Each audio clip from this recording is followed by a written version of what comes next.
بسم اللہ الرحمن الرحیم۔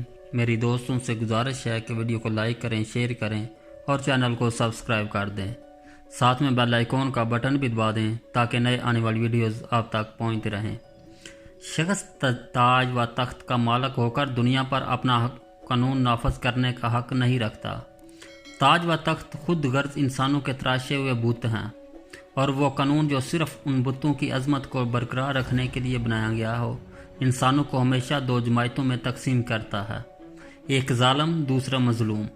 تم ان جماعتوں کے لیے راجا اور پرجا کے الفاظ استعمال کرتے ہو۔ سندھ کے راجا نے ہمارے جہاز لوٹ کر عورتوں اور بچوں کو اس لیے قید بنایا کہ وہ تاج و تخت کا مالک ہوتے ہوئے ہر انسان پر ظلم کرنا اپنا حق سمجھتا ہے، اور اب وہ ہمارا مقابلہ اس لیے کرے گا، اسے ظلم کی تلوار چھن جانے کا خطرہ ہے، اور یہ سپاہی ہمارے مقابلے میں اس لیے آئے ہیں کہ انہیں ظلم کی آنت کا معاوضہ ملتا ہے۔ ان بیچاروں سے وہی کام لیا گیا ہے جو انسان سورومی کے جانوروں سے لیتے ہیں۔ مجبور تھے، ایک استبدادی نظام کی وجہ سے اس کے لیے زندگی کی راہیں تنگ تھیں، اور یہ معمولی معاوضہ لے کر ظلم کی آنت کے لیے اپنی جانیں تک بیچ ڈالنے کے لیے تیار تھے۔ انہیں یہ معلوم نہ تھا کہ جس انقلاب کی راہ میں یہ رکاوٹ بننے چاہتے ہیں وہ ان کی بہتری کے لیے ہے۔ انہیں ہمارے طرف سے خوفزدہ کیا گیا تھا۔ اب فتح کے بعد میں نے خود ظالم بننا چاہتا ہوں اور نہ انہیں مظلوم بنانا چاہتا ہوں۔ بھیم سنگھ نے کہا، تو آپ کو یہ یقین ہے کہ یہ لوگ واپس جا کر راجا کی فوجوں میں دوبارہ شامل نہیں ہو جائیں گے؟ محمد بن قاسم نے جواب دیا، میں یقین کے ساتھ نہیں کہہ سکتا کہ واپس جا کر ان کا طرز عمل کیا ہوگا، لیکن مجھے ان لوگوں سے کوئی خدشہ نہیں۔ مجھے خدا کی رحمت پر بھروسہ ہے۔ کسی بلند مقام کے لیے لڑنے والوں کی قوت بڑھتی ہے، کم نہیں ہوتی۔ اس سے پہلے کئی اقوام اپنے بادشاہوں کی حمایت میں ہمارے ساتھ لڑ چکی ہیں، لیکن جب انہیں یہ احساس ہوا کہ ہمارے پاس ایک بہتر نظام ہے تو وہ ہمارے ساتھ مل گئی۔ آپ کے سپاہیوں میں سے وہ لوگ جنہیں خدا نے حق و باطل میں تمیز کو توفیق دی ہے، وہ یقیناً واپس جا کر ظلم کی ناؤ کو ڈوبنے سے بچانے کی کوشش نہیں کریں گے، اور جو دوبارہ ہمارے مقابلے پر آنے کی جرات کریں گے انہیں ایک دو اور مارکوں کے بعد اطمینان ہو جائے گا۔ ہماری تلواریں کن ہونے والی نہیں۔ بھیم سنگھ نے کہا، آپ تاج و تخت کے دشمن ہیں اور آپ انسان پر انسان کی حکومت کے قائل نہیں، لیکن جب تک کوئی حکومت نہ ہو ملک میں امن امان کیسے رہ سکتا ہے؟ محمد بن قاسم نے جواب دیا، اگر استبداد کا ڈنڈا مظلوم کی آواز اس کے گلے سے نہ نکلنے دے تو اس کا مطلب یہ نہیں کہ ملک میں امن قائم ہو گیا۔ میں تمہیں پہلے بتا چکا ہوں کہ ہم دنیا میں انسان کا قانون نہیں بلکہ خدا کا قانون چاہتے ہیں۔ بھیم سنگھ نے جواب دیا، قانون خواہ کوئی ہو، اسے نافذ کرنے والا بہرحال کوئی انسان ہوگا، وہ راجا اور بادشاہ نہ بھی کہلائے تو پھر وہ حکمران ضرور ہوگا، اور جب تک دنیا میں سرکش لوگ موجود ہیں ایسے قانون کی حفاظت طاقت کے ڈنڈے کے بغیر ممکن نہیں۔ محمد بن قاسم نے کہا، یہ درست ہے، لیکن اس قانون کا پہلا مطالبہ یہ ہے کہ اسے نافذ کرنے والی جماعت صالحین کی جماعت ہو۔ جب تک ہم صالحین کی جماعت سے تعلق رکھیں گے خدا اپنے قانون کی حفاظت کا کام ہم سے لے گا۔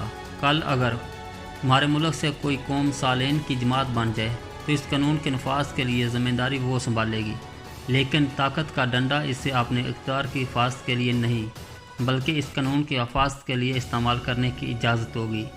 مسلمانوں کے امیر اور دوسرے اقوام کے بادشاہوں میں یہ فرق ہے، وہ طاقت کا ڈنڈا ظالم کے خلاف مظلوم کی اعانت کے لیے کام میں لاتے ہیں، اور بادشاہ اسے وقت اپنی دائمی تسلط کے لیے استعمال کرتے ہیں۔ بھیم سنگھ نے کچھ دیر سوچنے کے بعد سوال کیا، تو کیا مجھے بھی ان لوگوں کے ساتھ واپس جانے کی اجازت ہوگی؟ میں شاید پہلے بھی کہہ چکا ہوں کہ تم تندرست ہونے کے بعد جب چاہو جا سکتے ہو۔ بھیم سنگھ نے کہا، میں سفر کے لیے قابل ہوں، اگر آپ اجازت دیں تو میں کل ہی روانہ ہو جاؤں گا۔ ابھی تمہارے زخم ٹھیک نہیں ہوئے، اگر تم کل ہی جانا چاہو تو میں تمہیں نہیں روکوں گا۔ بھیم سنگھ پھر تھوڑی دیر سوچنے کے بعد بولا، لیکن آپ کو شاید معلوم نہ ہو، میں سندھ کے سیناپتی کا لڑکا ہوں، اور میرا واپس جا کر فوج کے ساتھ شامل ہونا آپ کے لیے خطرناک ہو سکتا ہے، اس لیے اگر آپ مجھے چھوڑنے سے پہلے مجھ سے یہ وعدہ لینا چاہتے ہیں کہ میں دوبارہ آپ کے مقابلے پر نہ ہوں تو میں اس شرط پر جانے کے لیے تیار نہیں۔ میں نے تم کو ایسا وعدہ کرنے کے لیے نہیں کہا۔ ہاں، میں تم سے فقط ایک بات کہوں گا،